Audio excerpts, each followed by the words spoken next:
她是公司里说一不二的女高管，职员见了都要躲着走的存在，而她只是一名唯唯诺诺的男助理，整日低三下四的服务在女高管左右。一场变故的发生，竟让女高管当众向男助理下跪求婚。Will you marry me? No. Say it like you mean it. Would you please, cherries on top, marry me? 男助理的答复仍是拒绝，哪怕知道他这是在戏耍自己，女高管也不敢生出半分不愿。然而就在今天清晨，安妮还是那个高高在上、目空一切的职场女强人，只因为杰克为她买的咖啡口味不对，她就拒绝了杰克要请假回家过奶奶90岁大寿的请求。又因为副总监搞婚外情，她就以品行不端为由将其辞退。强势霸道是所有职员给她定义的标签，这种事放在之前常有发生，老板也会念在她的工作能力上睁只眼闭只眼，但这次却出现了意外。平日里对自己笑脸相迎的老板竟满面愁容。安妮的签证出现了问题，申请被驳回了，只因为在提交时遗漏了一些文件。We can reapply, but unfortunately, you have to leave the country for at least a year. 正值事业的上升期，他怎么可能同意这个提议？也在这时，杰克正好有工作上面的事来汇报，安妮内心瞬间就有了主意。And there's well, I think there's something that you should know. We're getting married. You're getting married. Who is getting married? You and I are getting married. Yes. We are. Getting married. 丝毫不给他反应过来的时间，安妮就拉着他来了办公室。面对下属的疑惑，他不紧不慢地解释了自己想要通过结婚延续签证的计划。长久以来的压迫使得杰克早就忘记了反抗，但如今可是涉及到了自己的终身大事，他无法再忤逆内心。I'm not gonna marry you. Sure you are. Because if you don't marry me, your dreams of touching the lives of millions with the written word are dead. That means all the time that we spent together, all the lattes, all the canceled dates, all the midnight Tampax runs were all for nothing, and all your dreams of being an editor are gone. But don't worry, after the required allotment of time, we'll get a quickie divorce and be done with me. 面对这赤裸裸的威胁，身为堂堂七尺男儿的他最终选择了妥协。这件事儿很快传播到了所有同事耳中，他们开始对杰克的行为评头论足。起初安妮并不在意，可直到他们来到移民署内，负责办理签证的工作人员一眼看出两人之间的蹊跷。据他所说，是有他们公司的员工打了举报电话，声称安妮是因为想要保住职务才会和杰克假结婚，这种行为在当地是不被允许的。如若发现属实，安妮不但会被永远驱逐出境，杰克还会面临高达25万美金的罚款和5年的牢狱之灾。听闻这些，他整个人都不好了。You wanna talk to me? No? Yes? 一番权衡之后，他还是不想让自己3年的努力化为泡影。Margaret and I are just two people who weren't supposed to fall in love, but did.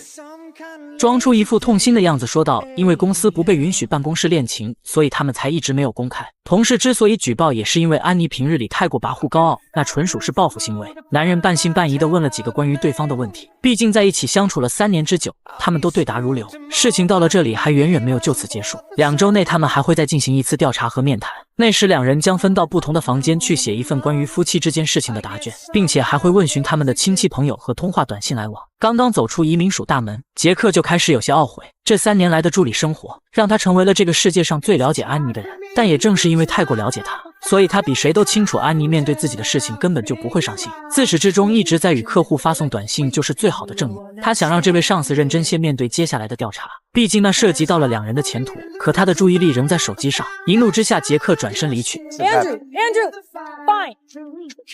为了保住自己的工作，他放低了姿态，保证接下来一切听从杰克的安排。为了验证，杰克让他当众下跪向自己求婚。 What does that mean? You heard me. On your knee. 安妮尴尬照做的样子，不由得让受尽压迫的她心中暗爽。为了防止移民署调查亲朋好友时露出破绽，加上奶奶即将到来的90大寿，杰克决定带她回家。路上不忘告知对方各自的家庭情况，拿出提前搜集整理好的移民署可能会问的问题。 You know all the answers to these questions about me. Scary, isn't it? A little bit. What am I allergic to? Pine nuts and the full spectrum of human emotion. Oh, that's so funny. 明知道这是嘲讽，换作以往他早就已经生怒呵斥，可如今碍于自己的未来已经和他绑定，安妮也只好按耐住暴躁的性子。 Oh, here's one. Whose place do we stay at? Yours or mine? That's easy. Mine. And why wouldn't we stay at mine? Because I live at Central Park West. And you probably live at some squalid little studio apartment with stacks of yellow penguin glasses. 好不容易找到一个可以泄愤的机会，他他紧抓着这点不放。一个在自己手下做事的人，家境又会好到哪里？优越感爆棚的安妮怎么也不会想到，她引以为傲的优质生活在杰克看来根本不值一提。只要他愿意，分分钟可以继承数百亿市值的公司。飞机很快抵达了目的地，杰克奶奶就在围栏外接机。过惯了职场生活，并且从小就是孤儿的她，很不习惯他们的热情。乘坐汽车穿过一段漫长的山路，众人很快抵达了小镇。放眼看去，这里所有的店铺名字竟然都是以杰克姓氏为开头。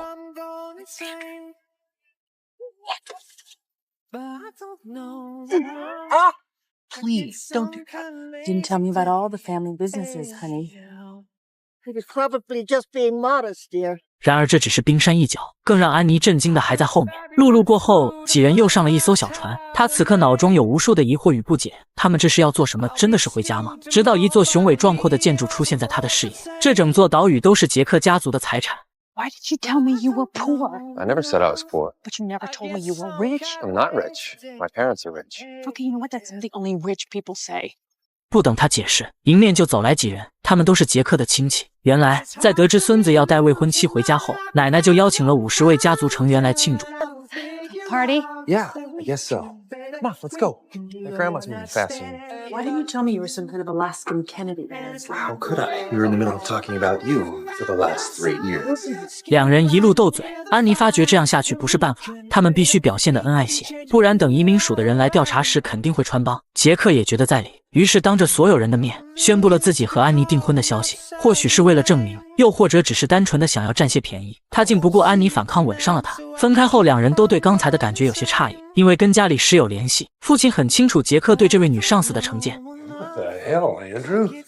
You show up here after all this time with this woman you hated, and now she's your We girlfriend? just got here. Can we wait 2 seconds before we throw the kitchen sink at each other? Just never figured you for a guy who slept his way to the middle. She's your meal ticket, and you brought her home to meet your mother. No. She's not my meal ticket, Dad. She's my fiance.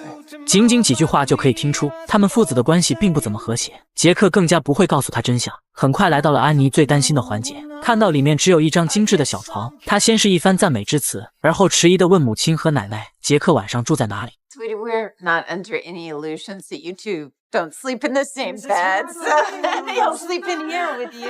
安妮不但不能拒绝，她还要感谢2位长辈的开明。尽管很想看到这位高高在上的女上司出手吃瘪，但该有的绅士风度还是要有的。她自觉在地上铺了毯子。由于经历了一天的赶路，两人都早早歇下，仿佛是不适应睡觉时有阳光照射进来。她在床上翻来覆去，迟迟没有入睡。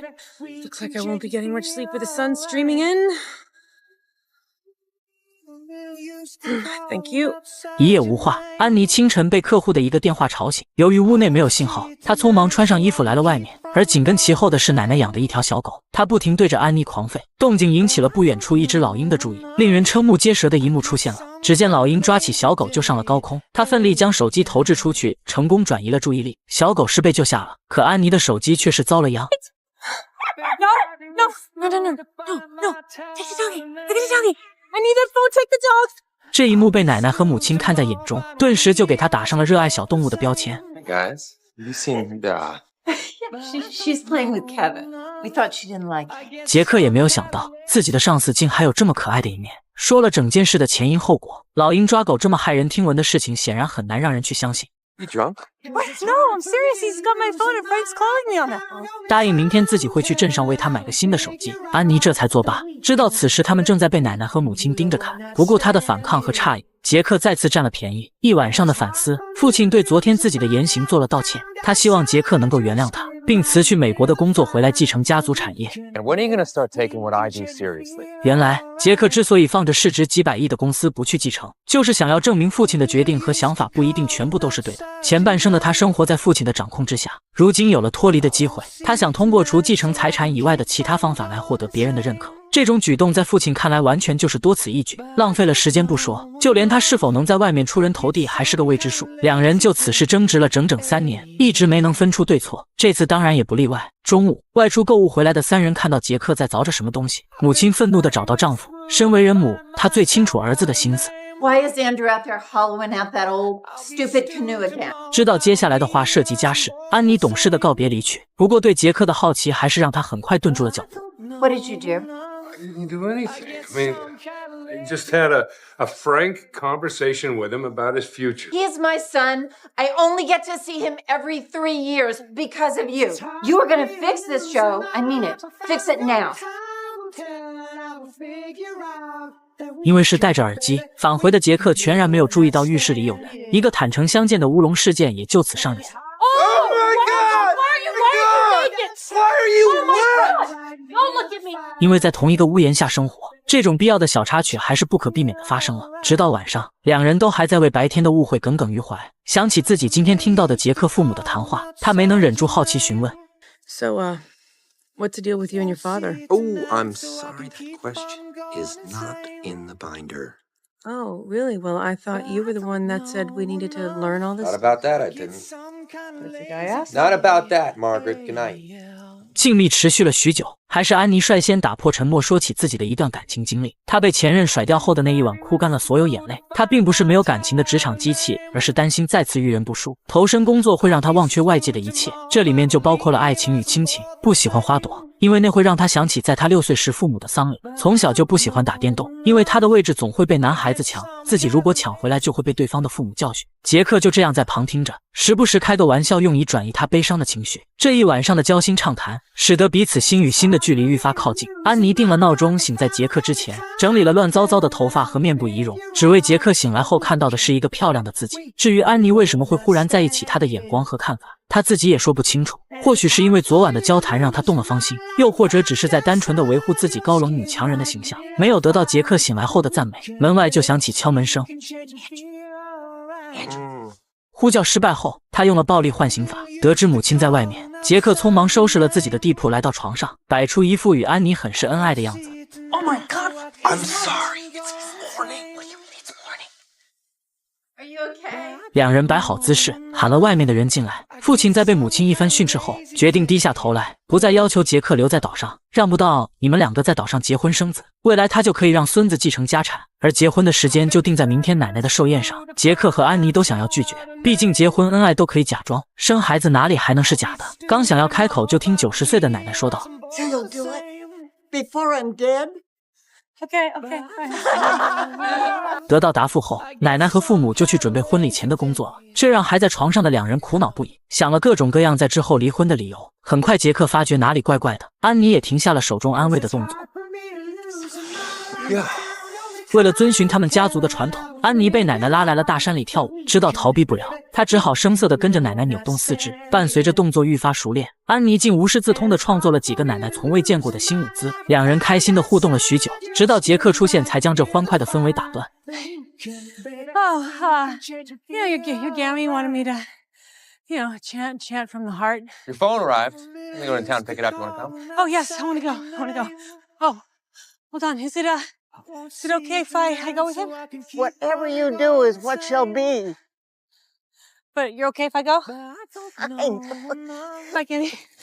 安妮哪里会知道，杰克家族压根儿就没有这个传统，这些都是他自己瞎编的，目的就是想要安妮爱上这里的生活，爱上自己的这位孙子。下午，杰克带着安妮取了手机，到网吧打了电动，被随后赶来的母亲和奶奶接走，挑选了结婚时要用的饰品。他们为安妮穿上了靓丽的礼服。Yeah, I was thinking if you like, maybe we could head down your way for the holidays this year. Oh, that would be nice. That'd be nice. Or maybe we could come to you too. 这句话让这对假婆媳两人都很触动，一个想起了自己那个一定会离开岛屿生活的儿子，一个想起了早早离世的父母。情感就是如此，一句不经意间的话就可以带给人莫大的情绪变化。奶奶拿出珍藏了数十年的项链，戴到安妮脖子上的同时，口中还在念叨着关心的话语。记事起就从未拥有过真正家庭的她，在这一刻终于绷不住了，泪水不受控制的在眼睛里打转。她有想过告诉奶奶事实，但又怕她接受不了真相。与两人分开后，她找到了杰克，抢来了他的驾驶权，然后以最快的速度将船只启动。几天的相处，安妮在杰克家里感受到了有亲人呵护关心的感觉，她很害怕梦醒了失去这一切，而这个梦因为两人的假结婚也注定了会醒。她很自责，明明妈妈和奶奶对自己这么好，而自己却是在欺骗他们。感受到安妮激动的情绪，杰克要来了驾驶位，口中还不断重复着让安妮冷静的话语。Hold on. Whoa. I don't think that hijacking a boat is a proper way to express your frustration. Now! Oh, great. Now you decide to shut up, Margaret? 扭过头才发现，安妮已经不知何时掉入了海中。杰克立刻跑去救援，冰冷的海水终于让他镇定下来。I'm sorry. I'm sorry. Come here, you gotta get warm. Come on. It's okay. 两人返回家中，决定共同商议如何在不伤害杰克亲人的情况下坦白真相。可他们却忘记了移民署的存在。Your mother is never to hear about any of this. 移民署的工作人员找来了这里，通过调查和问询，还有翻阅两人之间的通话来往记录，他们现在已经可以断定，安妮与杰克在一起完全就是因为续签签证的事情。父亲已经签下了坦白协议，只要杰克承认这件事情属实，那么他就还有机会免于5年牢狱之灾的处罚。Or you're going to go to prison. You tell the truth, you're off the hook. And she is going to go back to Canada. 承认一切就当作没发生过，不承认面临巨额罚款与5年的牢狱之灾，孰轻孰重自然不必多说。可所有人都低估了杰克的决心。6 months ago, we started dating. We fell in love. I asked her to marry me. She said yes. I'll see you at the wedding. 短暂的几日相处，杰克认识到了一个不一样的女上司。她会哭，会笑，会跳，会闹。那副坚毅的外表之下，到底都隐藏了什么？杰克内心总有想要去挖掘的冲动，而好奇从来都是喜欢的前兆。安妮对杰克亦是如此。第二天的婚礼上，安妮在奶奶的搀扶下来到杰克身边，随着证婚人开始念诵祝词，她的内心也陷入煎熬之中。安妮昨晚思考了杰克此时的处境，他本不应该被自己连累，不应该稀里糊涂的和一个他不爱的人成婚。缓缓转过身 Thank you all so much for coming out. I have a bit of an announcement to make about the wedding. I am a Canadian. Yes, Canadian. With an expired visa who was about to be deported. And because I didn't want to leave this wonderful country of yours, I forced Andrew here to marry me. Margaret, stop it. 不顾杰克的劝阻，他把整件事的来龙去脉讲了出来，并在最后表扬了杰克这3年来在工作上的表现，将所有的过错推到了自己身上。You have a beautiful family. Don't let this come between you. This was my fault. 在众人诧异、不解、震惊等等目光中，安妮走出了婚礼殿堂。杰克没有着急去追，他了解安妮，既然他已经做出了这样的决定，那谁也没有办法去改变。简单安抚了母亲与奶奶，他返回两人房间查看，发现安妮已经脱去礼服离去，一旁还放着一封信件。原来安妮早就认可了杰克的工作能力，迟迟不给他升职，也只是担心再也找不到像他这样的助理。信中，安妮对耽误了杰克的发展表达了歉意，并保证自己在离职前一定会帮助他取得他应有的成就。这种被人认可的感觉深深触动了他。Have an amazing life. You deserve it, Margaret. 为了不留下遗憾，杰克跑来了外面，他准备去告诉安妮自己内心最真实的感受。Andrew, what's I gotta happening? talk to her. Why would you do This that? has nothing to do with you. So wait a minute.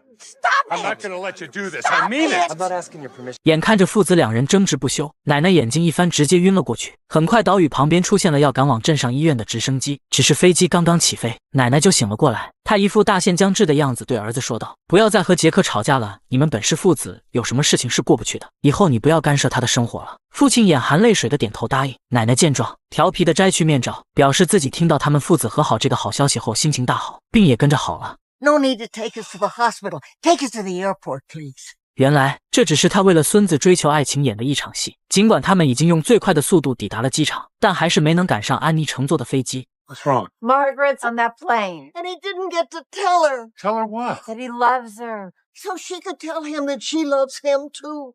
Yeah, but how does he... If she didn't love him, she wouldn't have let her. Of course not. Am I the only one that... 听完妻子与母亲的解释后， I'm sorry, son.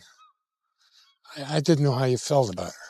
自始至终他都没有想要阻止儿子爱人的权利，只是对于感情有些迟钝罢了。为了弥补过错，维护他们之间的关系，父亲动用超能力找来了一架飞机，赶在安妮收拾东西离开前，帮助杰克来到了他的身边。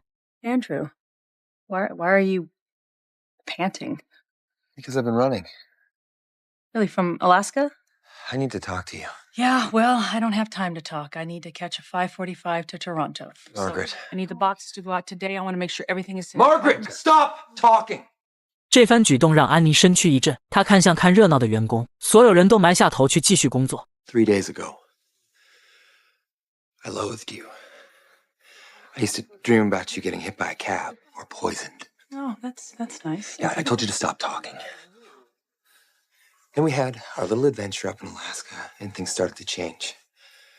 Things changed when we kissed. Even when you checked me out when we were naked. Naked.